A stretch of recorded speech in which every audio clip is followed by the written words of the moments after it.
नमस्कार आदाब दोस्तों। तो चलिए आज फिर हम आप लोगों के लिए लाए देश और दुनिया की तमाम ताज़ा बड़ी खबरें, ब्रेकिंग न्यूज हेडलाइंस, एक एक करके तमाम बड़ी खबरें आपके सामने रखेंगे। सबसे पहली और बड़ी खबर में आपको बताएंगे महाराष्ट्र के अंदर होने वाले विधानसभा चुनाव से पहले बीजेपी को लग सकता है बहुत बड़ा झटका। यहाँ पर दो बड़े बीजेपी के नेता जो हैं वो शरद पवार की पार्टी में शामिल हो सकते हैं। आगे इसकी पूरी जानकारी आपको देंगे। साथ ही साथ अगली बड़ी खबर में आपको बताएंगे दोस्तों कि कांवड़ यात्रा मामले में सीएम योगी की एंट्री हो गई है। अब पूरे यूपी के लिए सीएम योगी ने एक नया आदेश जारी कर दिया है। बताया जा रहा है कि दुकानों पर अब लिखना होगा मालिक का नाम, और ये ऑर्डर सिर्फ किसी एक पर्टिकुलर डिस्ट्रिक्ट के लिए नहीं होगा, ये पूरे राज्य के लिए अब लागू कर दिया गया है, जिसके चलते तमाम पार्टियां इसका विरोध भी कर रही हैं। खबर ये भी सामने निकल कर आ रही है कि इसको लेकर के आम आदमी पार्टी के नेता संजय सिंह ने जमकर योगी सरकार के खिलाफ मोर्चा खोल दिया है। आगे इसकी भी जानकारी देंगे। साथ ही साथ अगली बड़ी खबर में आपको बताएंगे दोस्तों, कांवड़ यात्रा को लेकर के चल रहे विवाद के बीच अब उत्तर प्रदेश के मुजफ्फरनगर जनपद के छपार क्षेत्र से बड़ी खबर आ रही है। यहाँ पर कांवड़ियों ने हुड़दंग मचाना शुरू कर दिया है। खाने में प्याज की वजह से आग बबूला हुए कांवड़ियों ने एक होटल में तोड़फोड़ कर दी है। आगे इसकी तस्वीरें भी आपको दिखाएंगे। साथ ही साथ अगली बड़ी खबर में आपको बताएंगे दोस्तों कि बिल्किस बानो केस को लेकर के सुप्रीम कोर्ट से बड़ी खबर आ रही है, जहां पर बिल्किस बानो केस के आरोपियों ने सुप्रीम कोर्ट में जमानत याचिका लगाई थी। इस पर सुप्रीम कोर्ट ने उनको जबरदस्त झटका दिया है। आगे इसकी भी जानकारी देंगे। साथ ही साथ अगली बड़ी खबर में आपको बताएंगे दोस्तों कि महाराष्ट्र के कोल्हापुर में जो फसाद हुआ था, उस फसाद का एक और आरोपी अब जो है जनता के सामने आया है और उसकी तस्वीर सामने आ गई है। किस तरीके से एक बहुत बड़ी साजिश को अंजाम देते हुए ये 250 किलोमीटर दूर से चलकर कोल्हापुर फसाद फैलाने के लिए गया था, इसका बड़ा खुलासा हुआ है। आगे इसकी भी जानकारी देंगे। साथ ही साथ गाजा के अंदर इजराइल हमास के बीच चल रहे मुकाबले से जुड़ी एक बड़ी खबर आ रही है, जहां पर इजराइल को इंटरनेशनल कोर्ट से जबरदस्त झटका लगा है। साथ ही साथ हूतियों ने अब इजराइल के खिलाफ एक बड़ा ऐलान कर दिया है। आगे इसकी भी जानकारी देंगे। उससे पहले एक छोटी सी रिक्वेस्ट आपसे करेंगे दोस्तों, अगर आप भी चाहते हैं कि गाजा में तुरंत सीज़फायर हो तो कमेंट सेक्शन में अपना फीडबैक जरूर दीजिए। इस वीडियो को ज़्यादा से ज़्यादा लाइक करिए, शेयर करिए, चैनल पर नहीं तो सब्सक्राइब जरूर कर लीजिए। बात करेंगे पहली और बड़ी खबर की। विधानसभा चुनाव जो कि महाराष्ट्र में होने वाले हैं, उसके आते ही सभी राजनीतिक दलों ने अपनी गतिविधियां तेज कर दी हैं। राजनीतिक नेताओं के बीच मुलाकातों का सिलसिला भी शुरू हो चुका है।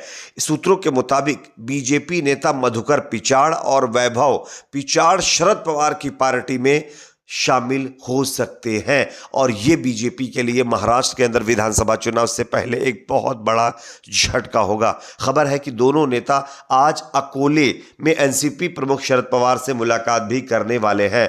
एबीपी माझा के अनुसार मधुकर पिचाड़ और वैभव पिचाड़ पहले भी 3 बार शरद पवार से मिल चुके हैं और एनसीपी में शामिल होने का अनुरोध कर चुके हैं। आज अकोले में एनसीपी शरद पवार गुट की एक बैठक हो रही है, जिसमें मधुकर पिचाड़ और वैभव पिचाड़ के शामिल होने की संभावना है। 2019 में मधुकर पिचाड़ और उनके पूर्व विधायक वैभव बीजेपी में शामिल हो गए थे, लेकिन विधानसभा चुनाव में वैभव हार गए और एनसीपी की किरण लाहमटे विजेता रही हैं। लेकिन अब जैसे जैसे चुनाव करीब आ रहा, वैसे वैसे जो है बीजेपी के अंदर बगावत तेज हो रही है, और ये दो बड़े और बीजेपी के नेता महाराष्ट्र के अंदर शरद पवार गुट में शामिल होने जा रहे हैं। अगली खबर की बात करेंगे जो कि सामने आ रही है दोस्तों। कांवड़ यात्रा को लेकर चल रहे विवाद के बीच उत्तर प्रदेश के सीएम योगी आदित्यनाथ का एक और नया फरमान अब पूरे यूपी के लिए आदेश उन्होंने जारी कर दिया है। आप इस खबर को देख सकते हैं। उत्तर प्रदेश में कांवड़ यात्रा वाले रास्तों पर पड़ने वाले खाने पीने की दुकानों पर उनके मालिकों का नाम लिखना होगा। यूपी के मुख्यमंत्री योगी आदित्यनाथ ने यह आदेश दिया था, यह फैसला किया था। इससे पहले मुजफ्फरनगर जिले के लिए वहां की पुलिस ने ऐसा निर्देश दिया था। इस फैसले की आलोचना सिर्फ विपक्षी दल ही नहीं बल्कि एनडीए के घटक दल भी लगातार कर रहे थे। इसी बीच सीएम योगी ने अब इसे पूरे राज्य के लिए लागू कर दिया है। राज्य सरकार की ओर से कहा गया है कि कांवड़ यात्रियों की आस्था की शुचिता बनाए रखने के लिए यह फैसला लिया गया है। यह भी कहा गया है कि हलाल सर्टिफिकेशन वाले प्रोडक्ट्स बेचने पर भी कार्रवाई की जाएगी। तो ये कहीं ना कहीं अभी तक मुजफ्फरनगर इलाके में ही यह आदेश जारी किया गया था कि जो मुस्लिम दुकानदार हैं, होटल मालिक हैं, वो अपना नेम प्लेट हाईलाइट करें दुकान के सामने। लेकिन अब योगी ने ये कहा है कि पूरे प्रदेश में यह आदेश अब लागू कर दिया गया है, और हलाल मीट भी अब यहाँ पर या हलाल चीज़ें भी बेचने पर पाबंदी लगा दी गई है। हैं। अगली खबर की बात करेंगे जो कि सामने आ रही है। योगी सरकार के कांवड़ यात्रा से जुड़े फैसले पर अब आम आदमी पार्टी के नेता संजय सिंह भड़क गए हैं। उन्होंने क्या कहा है स्क्रीन पर आप देख सकते हैं। आम आदमी पार्टी के राज्यसभा सांसद संजय सिंह ने बीजेपी और यूपी की योगी सरकार पर जमकर हमला बोला है। कांवड़ यात्रा के संबंध में सीएम योगी के फरमान को लेकर वो भड़क गए हैं। उन्होंने तंज कसते हुए कहा कि कतर, सऊदी अरब, ईरान के मुसलमानों से खरीदा गया तेल कांवड़, डीजे और पुलिस वैन में इस्तेमाल नहीं होगा। संजय सिंह ने सोशल मीडिया प्लेटफॉर्म एक्स पर लिखा, चुनाव हारने के बाद बीजेपी का पीडीए के खिलाफ अभियान, योगी ने जारी किया फरमान, दुकान पर नेम प्लेट लगाना होगा। बीजेपी वाले दलित, पिछड़ों, आदिवासियों और अल्पसंख्यकों की दुकान से नहीं खरीदेंगे कोई सामान। कतर, सऊदी और अरब यानी कतर, सऊदी अरब, ईरान के मुसलमानों से खरीदा गया तेल कांवड़, डीजे और पुलिस वैन में भी इस्तेमाल नहीं होगा क्या? ये सवाल संजय सिंह ने किया है। संजय सिंह का साफ तौर पर कहना है कि अगर आप अरब कंट्रियों से आए हुए तेल को डीजे में, जो कांवड़ यात्रा में बजाए जाते हैं, उसमें इस्तेमाल कर सकते हैं, तो आखिरकार मुस्लिम दुकानदारों से इतनी परेशानी क्यों? ये अपने आप में एक बड़ा सवाल उनकी तरफ से किया गया है। अगली खबर की बात करेंगे जो कि सामने आ रही है दोस्तों। कांवड़ यात्रा से जुड़े विवाद के बीच अब खबर उत्तर प्रदेश के मुजफ्फरनगर जनपद के छपार क्षेत्र के परई चौराहे से सामने आ रही है, जहां पर कांवड़ियों का हुड़दंग देखने को मिला है। कांवड़ियों ने ढाबे पर खाने में प्याज डालने का आरोप लगाते हुए हंगामा किया है। गुस्साए कांवड़ियों ने तोड़फोड़ इस ढाबे में कर दी है। ढाबे का कारीगर हालांकि बताया जा रहा है कि डर की वजह से फरार हो गया है। पुलिस ने मामला संभाला। पुलिस ने कांवड़ियों को समझा बुझाकर रवाना किया है। छपार में गांव पैरई के चौराहे पर गांव निवासी प्रमोद कुमार का ढाबा है। शुक्रवार प्रमोद जो है हरिद्वार से गंगाजल लेकर आए 1 दर्जन कांवड़िया उनके ढाबे पर पहुंचे थे और खाना खाने के लिए उन्होंने ऑर्डर किया। जब खाना लेकर आया गया, आरोप है कि होटल कर्मचारी ने कांवड़ियों के मना करने के बावजूद भी खाने में प्याज डाल दी। खाना देकर कांवड़िया नाराज हो गए, उन्होंने हंगामा शुरू कर दिया। इस दौरान होटल की कुर्सी, फर्नीचर व फ्रिज आदि सामान भी कांवड़ियों की तरफ से तोड़ दिए गए हैं। अगली खबर की बात करेंगे जो कि यहाँ पर सामने आ रही है। बिल्किस बानो केस में एक और बड़ा फैसला सुप्रीम कोर्ट ने दिया है। आप इस खबर को देखिए। भगवान दास और राजू भाई बाबूलाल को 2002 में गोधरा दंगों के दौरान बिल्किस बानो के साथ हैवानियत करने के लिए और उनके परिवार की हत्या के लिए दोषी ठहराया गया था। इन दोनों ने रिहाई याचिका सुप्रीम कोर्ट में दायर की थी।